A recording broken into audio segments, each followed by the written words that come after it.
Salut tout le monde, très urgent. Aujourd'hui, mardi 18 mars 2025. Le journaliste Seydou Oumar Traoré, un grand soutien, un grand supporter du président Assimi Goïta, le journaliste Seydou Oumar Traoré vient de dire au président Assimi Goïta de diminuer son budget.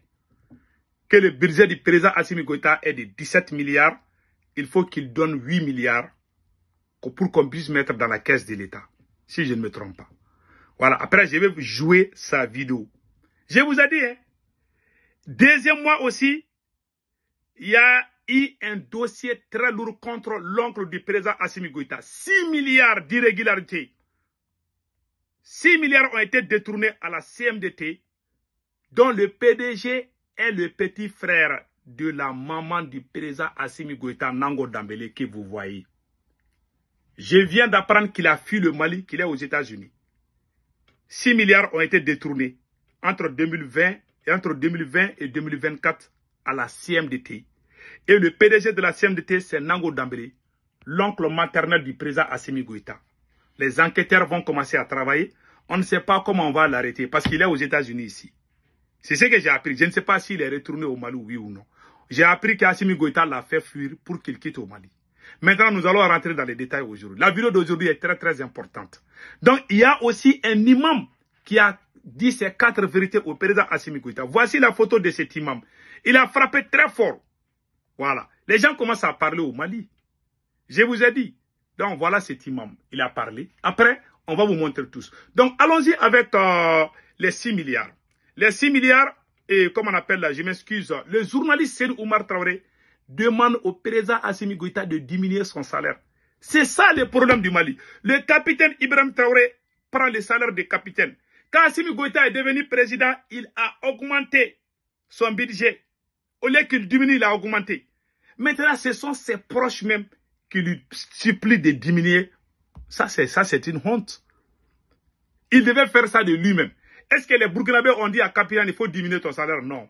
Il a fait ça de son propre gré parce qu'il a l'amour de sa patrie. Chez nous, ils augmentent les budgets chaque année. Maintenant, un grand soutien. Ça ne vient pas de moi. Hein. Je vous laisse écouter le journaliste Seydou Oumar Traoré, un grand supporter du président Assimi Goïta, qui est à Bamako là-bas, hein, qui avait même demandé à un moment qu'Assimi Goïta ne doit pas se présenter aux élections parce que sa popularité a chuté. C'est le même journaliste, Seydou Oumar Traoré, qui parle fort. Écoutons cela. Le général d'armée Assimi Goïta Mbafo a effort Chamangé. Maka budget 2025, 17 milliards de dollars, milliards tan wolofla. Assimi Ikumba Kla, ka 8,5 milliards, Ibi Daoma, ato 8,5. Halibi Ibsekake, Ibafo Kiabla, Voilà. Ifoina. Il dit qu'il salue le président Assimi Goïta, qu'il l'aime beaucoup, mais que le budget du président Assimi Goïta est 17 milliards. Qu'il supplie même le président Assimi Goïta de diviser ça en deux. 8,5 milliards. Il peut enlever ça de son budget pour mettre ça dans la caisse de l'État. Il faut imaginer pourquoi quand il parle de taxes, les gens s'énervent. C'est pas parce que les Maliens sont contre les taxes. Les Maliens, il n'y a pas plus patriote. Il n'y a pas un Africain qui est plus patriote que les Maliens. C'est nous qui avons commencé cette révolution. Les autres pays nous ont suivis. Les Maliens, s'ils te croient, ils sont capables de couper même leur chair pour te donner. Le problème du Mali, c'est le manque de leadership. C'est tout. Assimi Goïta a augmenté son budget. Il a ajouté 5 milliards à son budget. Pendant que le capitaine est en train de prendre le salaire de capitaine. Lui, il est en train d'augmenter son budget. Il se donne des grades généraux, tout ça là, avec ses camarades. Pendant que le peuple souffre. Alors que le premier président du Mali, Modibo Keïta, a dit que le leader est le premier sacrifié et le dernier servi. C'est-à-dire que c'est le président même qui doit connaître la souffrance avec le peuple. Et quand le peuple sera à l'aise, le président aussi va être à l'aise. Voilà ce que ça veut dire. Voilà l'idée des bons dirigeants, ceux qui aiment leur pays. Même dans un pays pauvre, toi tu prends des milliards, tu ajoutes des milliards dans ta caisse. Et puis il y a des milliards détournés aussi. Il a parlé, non seulement le journaliste Seydou Oumar Traoré a parlé de ça, il a parlé aussi des détournements. Parce qu'il y a des milliards qui ont été volés, on n'a pas arrêté les gens, on connaît qui a volé quoi. Comment une seule personne peut bouffer des milliards et puis il dort bien. Il ne s'inquiète pas. Hein. Et vous voulez que nous, on contribue avec, on va aller donner notre argent avec ces mêmes personnes. C'est pour ça que le peuple n'est pas d'accord. Quand ils demandent aux Maliens aujourd'hui, ils vont dire qu'ils n'ont pas confiance au président Assimi Goïta. Parce qu'il est mal entouré. Tous ses parents sont des voleurs qui sont dans le gouvernement. Donc, lui, il a dit. Donc, on va les laisser finir le reste. Et toujours, il va gérer. Donc, 17 milliards à d'investissement, il s'agit d'orienter seulement une partie des fonds de l'État. Donc, les 8,5 milliards qui est la moitié du budget, il va la fonds qu'on a. Ni claro là, il va décréter. CNT, 13 milliards à Kacha, à Klaflaï. Voilà. Il demande au président Assimi Goïta, non seulement lui-même, il n'a qu'à vraiment diminuer son salaire. Il doit aller au CNT. Au Mali, les membres du CNT du Mali prennent plus de 2 millions par mois. Tu peux diminuer ça, tu vas donner 500 000, c'est bon. C'est ce qu'il lui propose. Comme ça, les restes là, l'argent qu'on va accumuler à gauche, à droite là, il faut voir les services de renseignement du Mali. Avant le coup d'État, le budget du service de renseignement était 13 milliards. Ils ont ajouté 90 milliards au service de renseignement. Pour faire quoi? Pour faire quoi? Tout cet argent-là, quand on coupe là, on n'aura jamais de problème. Quand ils vont couper cet argent-là, même s'ils demandent aux Maliens de payer 100% les taxes, les Maliens ne vont rien dire. C'est pas parce que les gens ne veulent pas. Hein. C'est parce qu'eux-mêmes, ils n'ont rien fait. Eux-mêmes, ils augmentent leur salaire là-bas. Ils demandent au peuple de contribuer. Vous avez vu ça dans quel pays?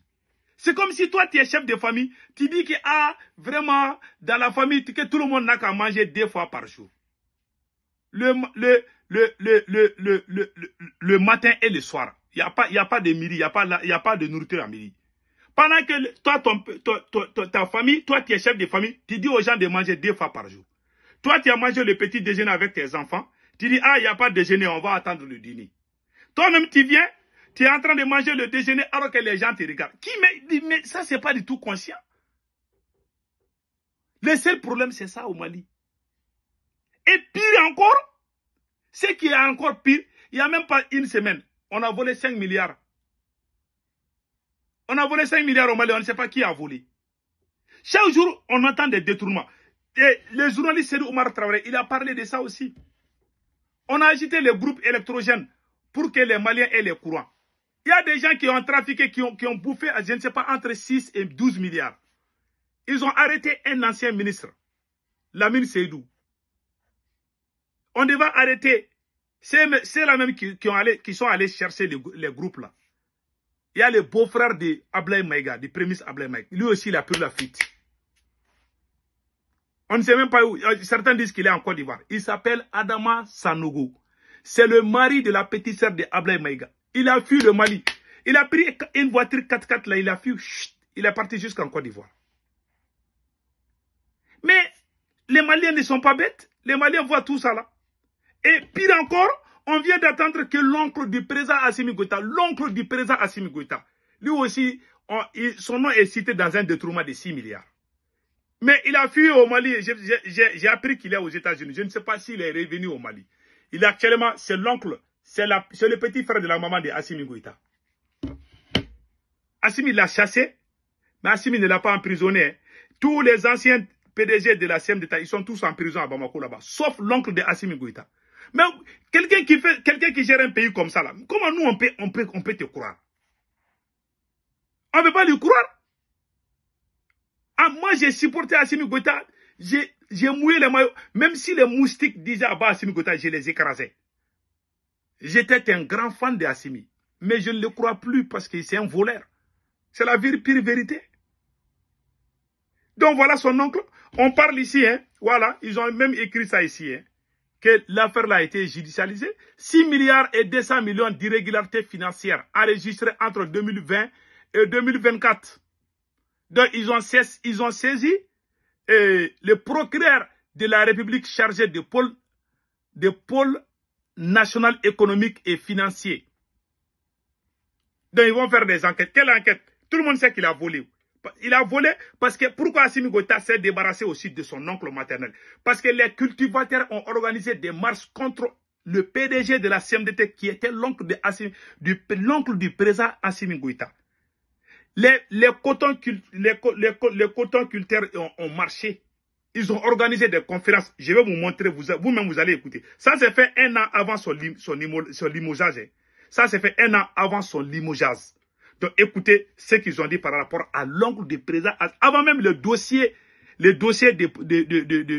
vérificateur général. Même quand vous partez sur Google, vous tapez vérificateur général, vous allez tout voir, rien n'est caché. On connaît les voleurs, mais on ne les attrape pas. Et on veut prendre l'argent du peuple et puis aller donner ça aux voleurs. Ils vont aller bouffer ça aussi. Vous avez vu ça dans quel pays? Quand on parle, les Burkinabés payent taxes, mais les Burkinabés, ils mettent les voleurs en prison. Quand ils volent un franc au Burkina, le capitaine va te juger à la télévision nationale du Burkina Faso. Au Mali, on ne fait pas ça. Et vous voulez que nous, on fasse comme eux. Pourquoi les Burkinabés n'ont pas fait la même chose quand Blaise était là? Parce qu'ils savent que s'ils font ça, ils vont voler. Le problème d'un peuple, c'est le leadership. C'est comme un bon chef de famille. Quand il y a un bon chef de famille, les enfants se comportent bien. Mais quand le chef de famille dit, il faut pas boire l'alcool, il faut pas boire la bière, il faut pas prendre la drogue, et le chef de famille se cache pour aller dans un bar. Les enfants voient ça, papa aussi est en train de boire, donc ce n'est rien, ils vont commencer à boire. C'est ça. Quand il y a un bon président, les gens vont se comporter bien. Ils vont dire, il est notre président, il se sacrifie. Nous aussi, on se sacrifie. Donc c'est comme ça. C'est le manque de leadership. On a un président qui ne pense qu'aux fesses et l'argent. Il est amoureux de l'argent et les fesses seulement. Je vous dis, je vous laisse écouter les cotonculteurs. Et ils ont marché, ils ont fait des conférences pour dénoncer le PDG Nango Dambélé, qui est l'oncle du président Assimi Goïta, qui a fui le Mali pour venir aux États-Unis. Je ne sais pas s'il est revenu au Mali. Il était aux États-Unis quand même. Donc écoutons les cotonculteurs. La culture du coton devient de plus en plus difficile au Mali. C'est le constat des acteurs. Les sociétés coopératives des producteurs de coton, à travers le délégué de 4 filiales de la Compagnie malienne pour le développement du textile, ont tenu une assemblée générale le 5 mai 2024 à Douala. Ils se sont retrouvés à Bamako pour établir les recommandations formulées par cette assemblée en vue d'une amélioration de leurs conditions de travail. Premier point, que la CMDT paye tous les producteurs de coton d'ici le 5 juin 2024 au titre de la campagne 2023-2024. À ce rythme, l'État malien ne peut pas atteindre l'objectif fixé pour la campagne 2024-2025. La fixation du prix du coton à 500 francs le kilogramme.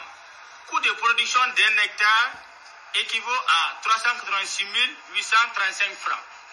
La lumière sur les fonds débloqués par le président de la transition pour les producteurs de coton du Mali suite à des superficies perdues par les jacides et inondations au titre de la campagne 2022-2023. Diffusion de la politique du développement du secteur coton en français et en langue nationale bambara. Selon ces producteurs de l'or blanc, le départ du président directeur général de la CMDT est nécessaire, car ils le considèrent comme un obstacle à l'avancement du secteur du coton. Et revoir les recommandations de l'assise sur le coton tenu du 25 au 30 janvier 2021. Limogeage pour la démission du président directeur général de la CMDT, M. Nango Dambélé. Voilà. Il faut rappeler qu'il a... M. Nango Dambélé. Ça, c'est l'oncle du président. Ils ont fait une conférence. Ils ont dit que Assimi Goïta doit limoger son oncle. Vous avez vu, ils ont dit ça. Ça, c'est fait avant son limogeage. Ils ont fait ça 2 mois après Assimi Goïta a limogé son oncle. Assimi ne voulait pas limoger. Donc, eux aussi disent qu'ils vont aller en grève. Ils vont aller faire des conférences. Donc, par pression, Assimi Goïta a été forcé de se débarrasser de son oncle. Mais il ne l'a pas mis en prison. Hein. Les pauvres sont en prison, mais la famille du président Assimi Goïta, qui a volé l'argent des contribuables maliens, et ils sont à l'aise. Hein. Ils ne s'inquiètent même pas. Hein. Ils volent des milliards, mais ils sont au Mali. Il y en a qui ont fui le Mali parce qu'ils ont peur. Le jour où Assimi Goïta n'est pas au pouvoir, on va les poursuivre. Je vous ai dit ça aujourd'hui. On n'est pas là pour caresser quelqu'un. On n'est pas là pour défendre l'image d'une personne. On est là pour défendre le Mali, la République du Mali. Voilà, celui qui est dans ça, on est ensemble. Celui qui est là pour choisir des camps. Ah non, Assimi Goïta, on veut lui. Ça, c'est ton problème. Toi, ton problème, c'est Assimi. Le Mali n'est pas Assimi, le Mali n'est pas Sékou Tounkara. Le Mali, c'est pour tous les Maliens. Voilà. Donc, je vous laisse écouter une dernière fois. Pour la démission du président et voir les recommandations de l'assise sur le coton tenu du 25 au 30 janvier 2021. Limogeage ou la démission du président directeur général de la CMDT, M. Nango Dambélé. Voilà. Il faut rappeler que la filière coton occupe une place très importante dans l'économie malienne. Ces cultivateurs menacent de boycotter la campagne agricole de l'année en cas de non-satisfaction de leurs doléances. Vous avez vu? Ils voulaient boycotter. Donc Assimi Goïta a fui pour aller chasser son oncle. Voilà l'histoire. J'ai la vidéo, je garde tellement les archives là. Parce que je ne vais pas dire du n'importe quoi. Quand je parle, je vous montre les images en général. Il y a des cas où je vous montre les images. Donc c'est ça. Que Dieu bénisse le Mali. Donc ça, c'est le côté de l'oncle. Il y a un prêcheur aussi qui est sorti. Il a parlé fort. Ce prêcheur-là aussi a parlé très très fort aujourd'hui. Je vous laisse écouter ce prêcheur. Je vous ai montré sa photo. Ce prêcheur-là a bien parlé aujourd'hui. Hein. Je vous laisse écouter et on va traduire ensemble. Voilà. Voilà ce que le prêcheur a dit.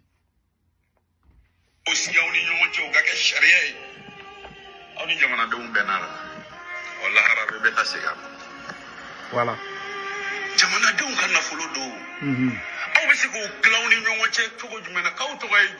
Voilà. Il dit, mais vous partagez l'argent des contribuables maliens. On dirait que le Mali est votre propriété privée. C'est un imam. Il dit que Allah ne va jamais vous pardonner. Allah ne va jamais vous pardonner. C'est que les vols que vous êtes en train de faire là, vous êtes en train de voler l'argent des Maliens. Que Dieu ne va jamais vous pardonner. Le problème, c'est que beaucoup de gens ne comprennent pas. C'est pas parce que les Maliens ne veulent pas payer. Oui. Je répète. Il y a des gens qui ont les cerveaux calés là, des 1 giga là, les gens qui n'ont rien dans la tête. Les gens ne... Moi, je peux payer, ça ne me dit rien. Je suis aux États-Unis. Mais, même si tu donnes 1 franc à quelqu'un, tu vois qu'il va aller jeter ça à la mer. Est-ce que tu vas lui donner encore? Ou bien il va faire de n'importe quoi. Il y a un monsieur aux États-Unis, moi, chaque fois qu'il me voit, il me dit, pardon, donne-moi $1. Je lui donne 5 $. Mais quand je l'ai vu en train de fumer la drogue là, les jours suivants, je ne l'ai rien donné. Quand il m'a demandé, je dis, je n'ai pas d'argent. C'est lui qui gaspille l'argent. C'est lui qui détourne l'argent.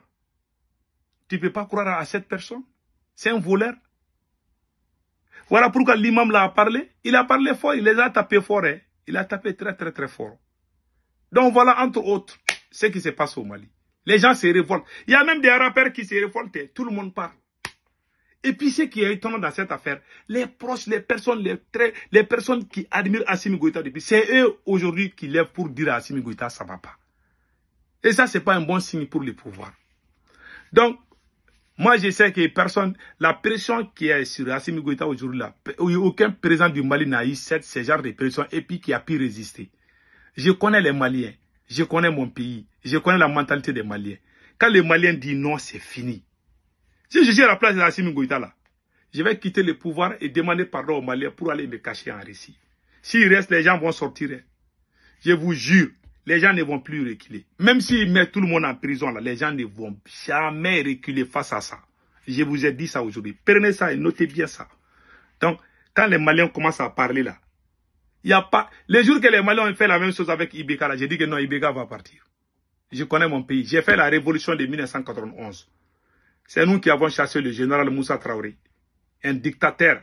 C'est nous qui avons combattu un militaire au pouvoir, qui était un dictateur, mais qui était mieux que ces politiciens-là, ça il faut le dire. On l'a chassé, moi je fais partie des acteurs. Mais ceux-là qui sont venus là, il y a des militaires dedans, il y a des généraux dedans. Parce que quand tu parles des mots militaires, il y a des gens qui pensent que quand tu portes tenue là, tu es président, ça veut dire qu'un militaire qui occupe des fonctions comme président n'est plus un militaire. C'est un politicien.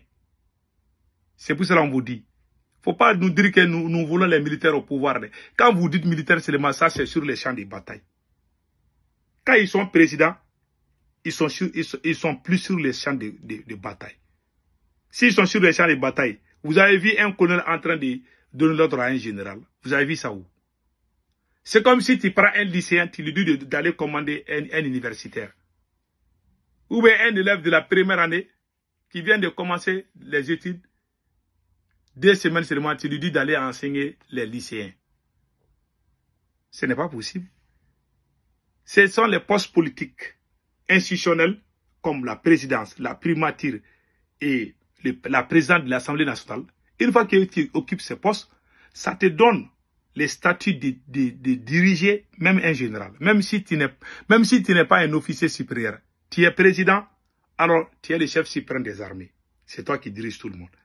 Mais si tu n'es pas président, tu es dans la tenue là, tu es dans la caserne, tu ne vas jamais commander un général. C'est pour cela que c'est des postes politiques. Les mots politiciens là, c'est les présidents eux-mêmes qui sont politiciens. Donc que ce côté soit clair. Il y a des mauvais politiciens, comme il y a des bons politiciens. Une fois que tu es président de la République, alors tu fais la politique. Et la définition de la politique, c'est la gestion de la cité. Si tu es en train de gérer la cité, tu es en train de faire la politique. Et qui fait la politique s'appelle politicien. En bon entendeur, salut. Passez excellent week-end.